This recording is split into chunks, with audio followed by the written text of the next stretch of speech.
আসল আর নকল কবরের পরিচয়। দেহটি আমার, আমি আর আমার দেহ দুটি এক নহে। আবার আমার অস্তিত্ব প্রমাণ করতে গেলে দেহের প্রয়োজন হয়।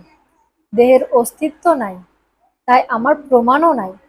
আমার অস্তিত্বটি দেহ হতে বিচ্ছিন্ন হয়ে গেলে দেহের নাম দেওয়া হয় লাশ। লাশ তৌহিদে বাস করে, তৌহিদের শাস্তি থাকে না। আমি যখন দেহতে থাকি তখন আর তৌহিদ থাকে না। পরিশেষে আসল সত্য কথাটি বলতে গেলে বলতে হয়, আমার স্বাধীনতা আছে, দেহের স্বাধীনতাটি নাই। দেহটি মুসলমান, মাটির গর্তটিও মুসলমান। সুতরাং জীবন্ত দেহটাই একটা জীবন্ত কবর। জীবন্ত দেহের শাস্তি হয়। যেহেতু আমি নাই, সেহেতু মাটির গর্তের শাস্তিটিও নাই। তাই বলতে চাই, জীবন্ত দেহটাই আসল কবর, মাটির গর্তটি রূপক কবর। রূপক কবর আসল কবরটিকে বুঝিয়ে দেয়। এর বেশি কিছু বলতে গেলে শরীয়ত আর থাকে না। শরীয়তের ভাষায় মাটির গর্তটি কবর, আর হাকিকি ভাষায় জীবন্ত দেহটাই নফসের কবর। কবরের আসল রহস্যটি অনেকেই বুঝতে পারে না, জানতে পারে না এবং উপলব্ধি করতে পারে না। শরীয়তি শয়তান একটি নির্দিষ্ট স্থানে অবস্থান করে, হাকিকি শয়তান মানুষের অন্তরে অবস্থান করে।